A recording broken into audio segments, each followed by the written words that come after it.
देखिए, पंचायत चुनाव पे जो भ्रांति है सबको, मत पत्र छप करके जिले पर 75 जिले में पहुंच गए। 15 अप्रैल को मतदाता सूची का प्रकाशन होने जा रहा है। जो भ्रांति है उसका भ्रांति का कारण है SIR, बोर्ड की परीक्षा और जनगणना। इसको लेकर के लोग भ्रम में हैं। देखिए, सीमा जी पार्टी ज्वाइन की, उन्होंने पार्टी के नेताओं से कहा कि नेता को क्या नेता हमारे घर आ सकते हैं, तो इनको विश्वास दिलाने के लिए कि नेता किसी के भी घर जा सकते हैं।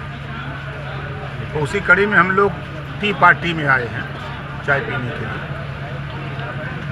सर के लिए क्या पंचायत चुनाव पूरा समय से कि देखिए, पंचायत चुनाव पे जो भ्रांति है सबको, मत पत्र छप करके जिले पर 75 जिले में पहुंच गए।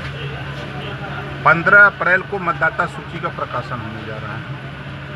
जो भ्रांति है उसका भ्रांति का कारण है SIR, बोर्ड की परीक्षा और जनगणना। इसको लेकर के लोग भ्रम में हैं। जनगणना होगी तो वही तो कह रहा हूँ। अब चुनाव के लिए मतपत्र छप गए हैं, वोटर लिस्ट का प्रकाशन हो रहा है। अब क्या चाहिए? सर, अभी आपके ही पार्टी के और प्रदेश के उप मुख्यमंत्री केशव प्रसाद मौर्य का बयान आया है सोशल मीडिया पर और पेपर पत्रिकाओं में कि पंचायत चुनाव को लेकर असमंजस है, कुछ भी हो सकता है। आपका दावा है कि समय से होगा।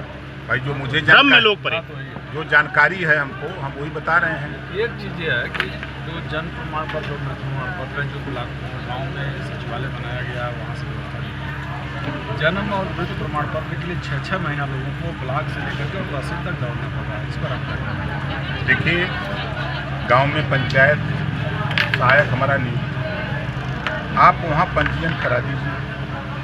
और आगे जो दुर्गति समस्या जो पैदा हो रही है, जैसे आप बता रहे हैं कितने टाइम लग रहा है, उसके निदान के लिए हम लोग प्रयासरत हैं कि ये कब मानक बनने जा रहा है कि आपने पंजीकरण कराया तो ये 15 दिन या 20 दिन के अंदर। लापरवाही कहाँ से होगी? अब लापरवाही अधिकारियों की तरफ से होगी, तो वो लापरवाही न हो, सिर्फ समय सीमा तय करने जा रही है सरकार। इस समय पर ये चीज़ें इनको क्या अधिकारियों पर अंकुश नहीं लग पा रहा है? अगर हम समय सीमा तय कर दे तो अधिकारी अपने आप कमांड में हो जाएंगे।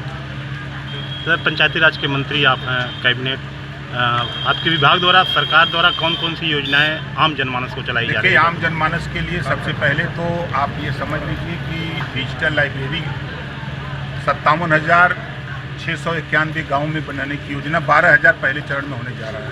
काम चालू है। हर गांव में जो 12,000 गांव चयनित हैं वहाँ काम चालू हो गया है। दूसरा है, हम बारात घर बनाने जा रहे हैं। पहले चरण में हम लोगों ने 32 बारात घर बनाया, अब 100 बारात घर बनाने जा रहे हैं।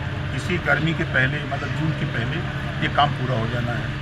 तो पूरे उत्तर प्रदेश में हर ब्लॉक में 3 से 4 जिस तरह के ब्लॉक का सिचुएशन है, कहीं छोटा ब्लॉक है कहीं बड़ा ब्लॉक है, उस हिसाब से हम लोग बारात घर बना करके जो गरीबों की दिक्कत होती है, शादी विवाह में जाते हैं तो जो बुक करते हैं मैरिज हॉल तो महंगा मिलता है, तो सस्ते रेट पर इनको गांव में ही उपलब्ध हो जाए, या पंचायत को उपलब्ध हो जाए। इस तरह की व्यवस्था सरकार की तरफ से। दूसरा, जो बीच में बिचौलिए थे, सरकार ने वो काम किया कि जो बिचौलिए थे बीच के, जिसको लीकेज कहते हैं, उस लीकेज को फेविकोल लगा के साट दिया। अब सीधे जो है सरकार के खाते से पेंशन सीधे लाभार्थी के खाते में, किसान सम्मान निधि सीधे सरकार के खाते से किसान के खाते में। बीच में जो बिचौलिया थे वो खत्म कर दिया सरकार ने।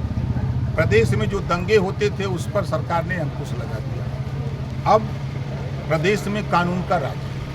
सर, आपके द्वारा कहा गया है कि आजमगढ़ सत्ता का गढ़ माना जाता है, इसको गढ़ को तोड़ा जाएगा।